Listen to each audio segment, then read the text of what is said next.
Hey everyone, Presale here. So in today's video, I'm going to be talking about pre-sales again. I think it's about time I make a video on this since it's been ages since I covered pre-sales, and obviously that's due to the market being really bad for them in general. And if you've been following me for a while, you know that on my YouTube channel, I've been covering pre-sales as my core focus, basically trying to make people aware of pre-sales as early as possible so you can get in them before they become too hyped and it's impossible to invest in. Obviously, the market is a lot different these days. And if you want to invest in a project, most of the times it is possible, whether you have to contact a team or invest through IEO platforms like Pools and DAO and all of them. So it is definitely much easier, but keep in mind if the market does become hyped again for pre-sales, which I think it eventually will, and all it's going to take is just a few pre-sales doing well, and then people are going to start focusing on it again, then you need to be prepared and you need to know how you can get into these sales as early as possible. And I really think one of the tools is following my YouTube channel. That would be pro, because that's what I think I specialize in, at least. And also, I've made videos covering how you can get into pre-sales early. So if you check out those videos, those will definitely help you out. So in this video, I'm going to be covering how pre-sales are currently doing, some of the latest ones, just analyzing the performance, and then also talk about a few pre-sales that I've personally invested in that are coming up, which I'm personally bullish on and I think have some potential. So anyways, let's start off with having a look at cryptorank.io, which is a really useful website to look at. If we go on this site and we go under IDO and ICO, we can choose your upcoming, active, or past IDO and ICO. So I'm looking at past ones at the moment just to see how the performance has been. And keep in mind, they don't include all ICOs and IDOs. So let's have a look at what's been happening. So let's go back to July. Let's start from July. I think that's a fair time frame to look at, see how things are doing. So you can see it shows here actually the current ROI and the all-time high ROI, which is really nice to look at. So if we look at the beginning of July, we can see in general projects haven't done that great. This one really stood out though, but the initial raise is really tiny, so that doesn't really fit in as a general normal IDO. So if we look in general, we can see the performance isn't that great. Current ones are mostly under ICO. Only DexCheck did decently well, but that one also was a small percentage on TGE. Arkham obviously was on Binance, but considering it's Binance, you would expect it to do more than 8x, which is what it's currently at. So that's also not even that great. Then we look at some of the other ones. Also, I heard Arkham had a big cliff, so no tokens to most pre-sale investors for quite a long time. So despite that, it didn't do all that well.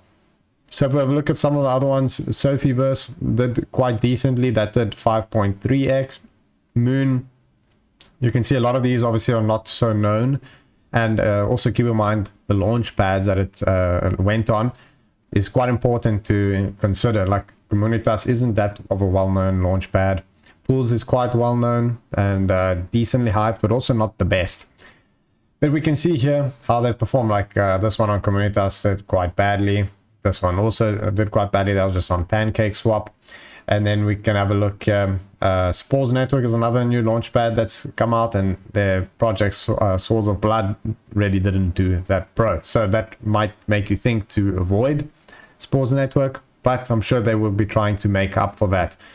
So you can see the past performance have been pretty abysmal. So that's not pro. If we look at some upcoming IDOs, this is also a really cool feature on CryptoRank, and it's also on DexCheck. So you can see here that it's not all the same ones that they have here. So it's worthwhile to look at both, which I'm going to do. And you can see there's just not that many at the moment. And that's obviously because people are not too interested in it. But we can see here coming up soon is Reliep. There's Antmons and Solidus, which is on Engine Starter, which I'm a big fan of Engine Starter actually. You can see there's K-Vans, I'm One Network, and so on. But anyways, let's have a look at CryptoRank and see what's coming up here. So I already went over Solidus. That one's also, you can see a list which launch pads it's on, which is really cool to see that. That's coming up 17th of August, 800,000 rares, but the initial market cap is quite high. So I'm not too bullish on that, to be honest. One project that I am in is Reliep, which I'll be covering. And that's over here. You can see it's coming up on multiple launchpads, Pools and Spores. And I know I said before Spores isn't a pro, but I think initial market cap is average. It's not too low, not too high. but I think they have potential, and I'll be covering them shortly to explain why. Then you can see here which other ones are coming up as well. So it's really not that many at the moment in terms of what's launching on launch pads. Let's jump into the few projects that I'm invested in, which I'm keen to share with you guys. So the first one I invested in is Relief Protocol. And as you can see here, IDO live on Pools and Spores network. So this one is quite an interesting one. It's a fully decentralized social graph on Sui network and ZK Sync. So those two networks are getting quite a lot of hype at the moment. And I like to invest in projects that are first movers on new networks. So if they do pick up and you invested in it, you'll get your TGE amount, hopefully get a decent amount returned back, if not your initial, and then ride the rest. And if it blows up, it can be really awesome. So you can see it's backed also by Sui Foundation themselves, Big Brain VC, which is really pro VC, and Shima Capital. So that is all really bullish. You can see here, if you go on their website, you can see their app is being worked on at the moment and actually looks quite solid. So you can go here, discover, campaigns, connect wallet, and it's quite interesting idea. So that is one that I'm personally invested in and look quite pro. Anyways, the next one is BitBrawl.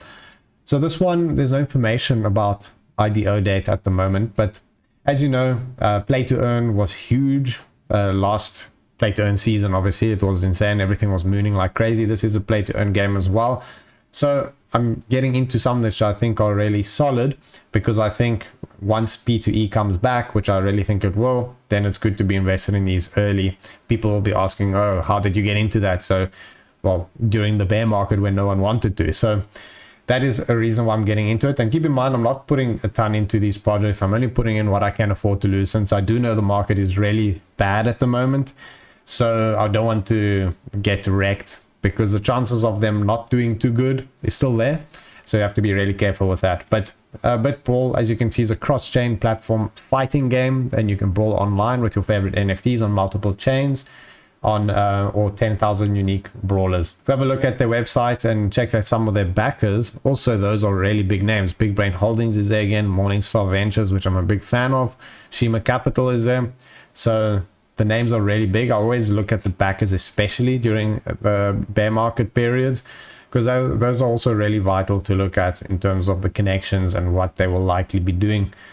Obviously in a bull market it's also important to look at that, but I don't think as much, since it's more spray and pray in a bull market, where in a bear market you have to really be careful, and checking the backers is very important. Then anyways, the next project that I have invested in is Kryptonite. So Kryptonite is an essential engine for liquid staking, leverage and lending on Say network. So obviously Say is doing their launchpad on Binance, and I think it's also really quite hyped. So you can see here it's the most used protocol on Say testnet with over 50,000 users, and it's the inventor of liquid staking on Say, and they're launching their Saylor native token during Say's Binance listing. And if we go to their website, we can have a read a bit more about them. So it's the premier Say liquid staking platform with integrated money market to earn compounded interest on Say while accessing leverage. And they say Say is the fastest blockchain ever made, and the first blockchain to launch pool on Binance after Sui. So that's quite bullish, of course. You can stake, leverage, lend, trade, and they actually do have an app, I think, at the moment, which you can launch and check out, which you can see here: earn KUSD, borrow B assets, Saylor, and so on. But anyways, if we keep going through their website, we can see liquid staking is the largest DeFi sector, and they bring liquid staking to SEI, and they're a first mover. Like I said before, on the new chains, I really want to get into the first mover projects, and obviously it's not guaranteed that they take off, but if they do, could be really huge. And you can see it's, as I said before, it's the most used protocol, 50,000 users, 210,000 community members in their Discord. They have tons of people there. So that is why I personally decided to get into this project. So that wraps up my video, actually. Just a quick one covering the market updates, what I think is going on, and just about some projects which I'm invested in. Hope you guys found this valuable. If you have any questions, feel free to ask me on the Telegram group. I'm always available there. And thanks for watching. I'll see you guys next time.